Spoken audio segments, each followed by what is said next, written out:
Uy, teka lang ha. O, linya pa. Grabe ka agresibo si grabe ka agresibo si Pabi Baby. Talagang inaahas niya. Snake variation niya. That little mouse, cause I'm an albatross.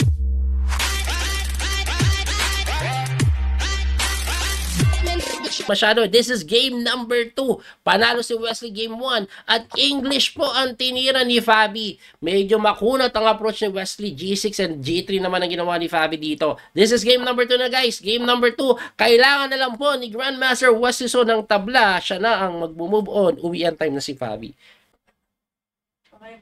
Natalo pa na si Nepo. Akala ko panalo si Nepo. Hindi, panalo si Nepo. Panalo si Nepo. Game 1. Shoutout po sa mga nanonood. Biglang na nag-prank ako mag-ensim, naging 500 na lang yung viewers. Natulog nga. Walang yan. Joke lang yun eh. Okay. So, ito po ay yung English opening na tinatawag nilang Great Snake Variation. Shhh. Hindi ako nagbibiro ah. Pakita ko sa inyo. Pakita ko. Oh. English opening Great Snake Variation. Oh, meron pong 107 games na naitala. Oh, di ba? Kala nyo nagbibiro ako. Inaahas na ni Wesley yung kalaban. Aahasin kita. Ay, busan ka lang yan. Aba ng pangalan mo, Brad. Thank you and goodbye. Oy, teka lang ha. O, linya pa. Grabe ka agresibo si grabe ka agresibo si Pabi Baby. Talagang inaahas niya. Snake variation niya.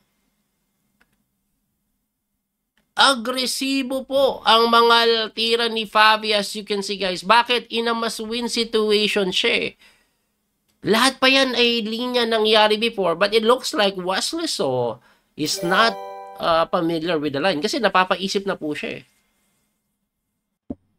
Di nag-notify ko sa'yo, baka hindi ka exclamation notify. Sa Facebook kung mag-comment kayo exclamation notify. Kinapture ni Wesley ng isang buwan at ginanya niya na according sa engine evaluation, this is good for the side of Pabi. Bakit yung king daw ni Wesley exposed? Pero tingnan natin kung anong mangyayari ha. Pero gusto kong pumunta doon para sa World Championship. Ewan ko papayagan ako ng asawa ko. Uy! Capture takes daw. Hindi ba daw ganun kaganda? Ang maganda daw is Bishop takes. Ay, Knight F5. What a move. Grabe yung Knight F5 na yun. Sino makakita nun? Pero mabilis tumira si Wesley So dito. Lamang po siya ng 1 minuto. Hopefully. Ay, hindi maganda daw yan. Hindi daw maganda yan. Nalock yung posisyon. Yung E4 daw is hindi maganda. Medyo napaganda daw yan for the side of Wesley. Oh, napaganda eh. Oh, may Knight B4 ng threat dito eh. Knight B4 lang eh. Paano niya didepensahan to? Oh. How will you defend if the defender is the defendant? Pagka ganun mo, persado no, bumalik eh. Napaka-passive naman ng mga posisyonan mo na yan. Tapos pwede daw F5 pa para matiin mo na lang. Oh. Oh, mag-iisip si Wesley So dito. Goods yan for the side of Wesley. Goods ito for the side of Wesley. Goods ito for the side of Wesley. Huh? Agresibo si Wes ah. Oh. O de F4 lang. Layas. Ayan, in F4 na nga ni Wesley hitting the bishop. And malamang umatras yan. Tapos eto na po yung mga tira ni Wesley yan. Pagkatras, talon mo yung kabayo, ilipat mo yung isa, iganito mo. O, yun na nga ginagawa ni Wesley. Lonta-lonta lang. Tatalon-talon, tatalon. Tatalon-talon, tatalon. O, tapos may mga Bishop G4 nga din para hindi makapag-castling ay. O, ay, nag-castling agad. O, Bishop G4 pa rin ay. Tamang develop lang. Tapos baka pwede kang gumanito. Takihin mo to ay. O, ay, diles alas. O, pwede ka nga din kung gusto mo. Kung medyo salbahe ka, gusto mo siya atakin, A6, B5. Kasi medyo salbahe ka. O, pwede din C6, B5. Yan pala mas maganda, C6, B5. O, ang daming pwede. Lahat pwede, pero depende. Pwede lahat yan. O, ang engine pinapatira C6, B5. Ako A6, B5 eh. Bakit? Ayokong tabunan to eh. Gusto ko ilipat yan. Kasi hahamunin yan eh. So gusto kong palitan ng isa. Ngayon, gusto ko knight C6. Ganun ang nasa isip ko. Pero mukhang hindi gusto ng Enjo yung iniisip ko. Nag-queen lang, tamang develop. Uy, hindi daw ganun kaganda yan. Medyo na-delayed ka pa daw dyan, ha? Na-delayed ka dyan, ha? Aha. Pinalit yung bishop. O, ikain mo yan. O, anong tira ngayon? Anong tira? Umatras lang. Uy, galing-galing naman yung knight, no? Galing-galing naman yun. Galing-galing naman yun. Hindi galing-galing naman yan. Galing-galing naman ng knight, oh. Etong plano ng knight, oh. Mukha siyang magandang tingnan doon, ah. Oh. Siyempre, magna-knight F6, F3. Ah, pagka knight F3, tututukan US. Oo, ano. Tapos pwede naman lumipat tong isa. Ngayon, yung tanong kasi dito, hindi siya permanente dyan. C6, matetempohan ka lang eh. So, tingnan natin, equal lang daw po ito according sa engine. O ngayon, na G5 na ba? Ayan, ito nga, yan nga. Sabi ko na nga, sabi ko na nga. Hop, pinin. Pinin lang. Pinin yung kabayo. Pwede ba depensahan? Pusong ka na pinapatira to. Titira mo ba yan? Nakakatakot itira yan, sir. Tinira! Ayoko itira yan eh. Kasi parang pwedeng kainin, tapos takes, tapos tulak. Pero it turns out after this, tulak, wala na palang trade kasi wala nang dark square bishop. So, okay lang pala. Yan, siya number 1 engine move eh. Oh, si Wesley, mga tinitira niya, number 1 engine move eh. Ako, number 1 good looking move lang ako eh. Parang ako, good looking. Alam niya, yan nagagalit mga basher natin eh. Puro kasabi ng pogi. Di ka naman pogi. Makasalanan ko ba sinasabi ng mga viewers ko eh. Eh ako naman, naniniwala ako. Sinungaling ba kayo? Hindi naman kayo sinungaling eh, di ba? Mga viewers ko, sinungaling kayo? Sinungaling kayo? Di ba hindi? Oh, pogi mo, sabi ni Mark. Ano mas gagawa ko? Ako ba nagsabi niyan? Sila. Ako naniniwala lang ako sa sinasabi ng iba. Kasi, ano sila eh, marami nagsasabi. So, majority yan eh. Majority wins. Sige na. Majority wins. Grabe. Tumalon yung Yoka baby. Pero it turns out walang pupuntahan yan. Wala akong pake. Kasi pwede mong kainin pagka-capture C6, bukas na din, lalaban na doon. Tingnan natin kung yun nga ang gagawin. Kailangan mo bilisan Wesley, less than 3 minutes na lang po sila pareho.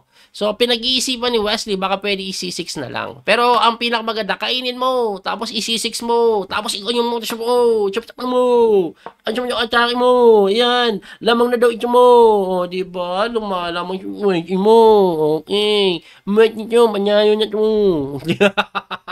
Singosyo pa yan mat nito diba? Hindi mo kasi yung manot, kasi ang gandang tingin mo ito dito, Kaya mo. Natake na yung posisyon. Ganda ng C6 ni Wesley. Napakaganda po kasi ng C6 kasi bubukas lahat. May capture dito, capture dun eh. Tapos pag nag-king move mo, capture dun eh. Ayan ang daming kakapturin. Ang daming pwedeng kainin. No? Diba? Lamang na yung Wikichu eh. Ewan kung pwede yun kasi may kain din pala dito. I'm not sure, pero parang pwede, no? Tingnan natin. Pagka-capture kasi take, gusto mo iharang para walang night takes. Kaso kakainin lang to. Hindi mo ma-takes dahil nakapin ka nga. Hoy! Kinapture, nagkainan lang. Uy, kinainan lang Nagkainan, nakainin mo ulit. Teka lang, may ganito eh. Naloko mo ako din yan eh. Ay, pusang gala, may check. Kaon lang, sobrang dami ng pawn na kalamangan mga sir. This is it, pansit. This is winning so much. Kinain na nga ni Wasis yung E4. Panalo na ito, ito ay lamang pa ng 1 milyon na pawn. Pati sa oras, pati pantubos, at pinamasimazot, ang zaman lamang na ng 30 niya son, at sabat sididi, boom, boom, boom. F3 na lang, tapos kain dun, or even dun. Teka lang relax lang kayo, baka biglang mag-blunder si Wesley. Ako kakainin ko na lang to siguro. Kasi yung capture dito, hindi pwede ba, kain dun eh. Grabe Gravity, gravity 2, gravity 4 and 6, 7, 8. Gravity 3. Gravity 3, gravity 3. Tingnan natin kung anong tira. Teka lang ha. O, in F3 na lang ni Wesley. Okay. Ako, kainin ko yung bon eh. Gravity 2, gravity 4, 5, 6.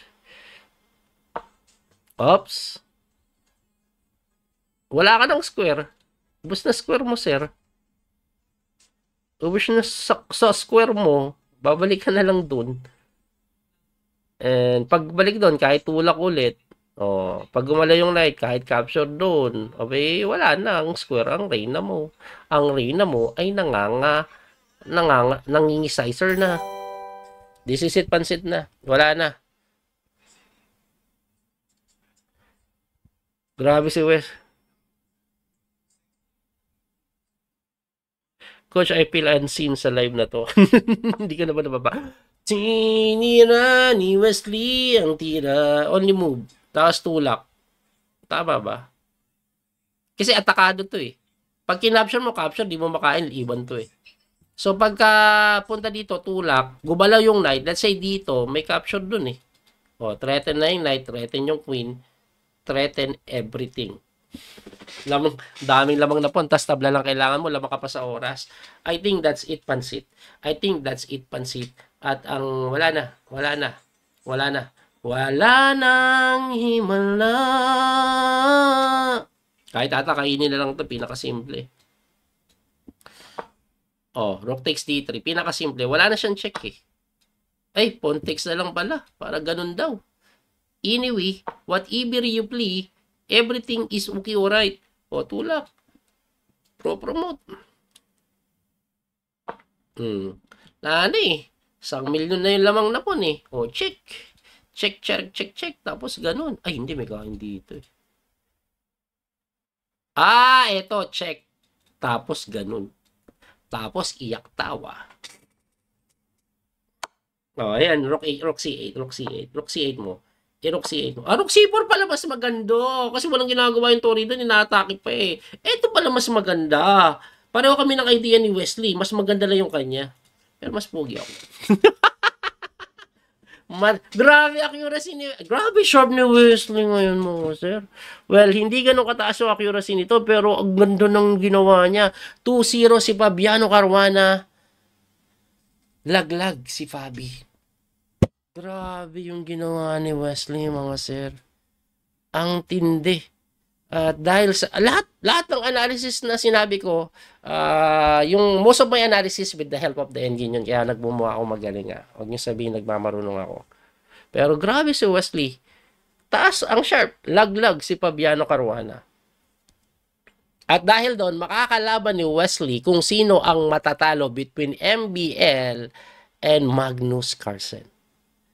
Grabe. Okay, reviewin lang po natin kung anong nangyari. Agresibo, tinulak, Pero eto, novelty yung tinira ni Wes. Kasi dati eto daw yung ginawa. Pero eto, novelty na yan. Mali pa nga daw. Pero blunder yun. Ang tamang tira kasi dito ni Fabi, according sa engine, just develop bishop e3, tapos ganon. Hindi mo kailangan sarahan yung bishop mo. Kasi nasarahan yung bishop, nagkaroon pa ng weakness dito. Yun po ang naging problema ni Fabi dyan. So, ayan, okay, tama yung tinira ni Wesley, gumanon, kinapture takes, and then nag-knight move lang. Pagka ganon, ayun pala yung target. So, dito, ang pinapatira po is Bishop H4 na ginawa naman. Kaso, pagka Knight G5, naku, hindi ko ititira yung Knight G5 na, nakakatakot yan eh. Nakakatakot. Pero tinira niya tapos nag-Knight D5, which is wrong. Kasi, ang simple lang eh, pagka ano mo kasi kain-kain C6 eh, makaka-play na eh. Ang tamang tira daw is this. You have to get rid of this. Para pagka takes, ayan, buhay pa rin yung kabayo mo. Ngayon, kung gusto mo tamalan, pwede na. Diba? Pwede na. So, kaso, Bishop F6 daw po kasi yan. I'm not sure kung ba't okay ito according sa engine, pero actually takot na ako dyan sa item kasi butas ka eh. Pero it turns out wala daw magagawa. Like if you check out, just move the king away, wala ka nang gagawin. Pwede kong ipalit dito, ma-equalize pa rin yan. Wala daw gagawin. may weakness din dito. May pasok later on dito pagka rook G1 kung ipapalit mo. So, it turns out it's all good for black. Equal lang. So, eto wala na. Eto talaga grabe o kinain lang. Takes. Pasado kang kainin. Kinapture lang. Tumulak. Eto yung matindi. Check. Tapos, yan. Winning na. Kasi 20 na po yan And magtatatlo pa nga Ayan ang dami na, ang gaganda ng mga tinira.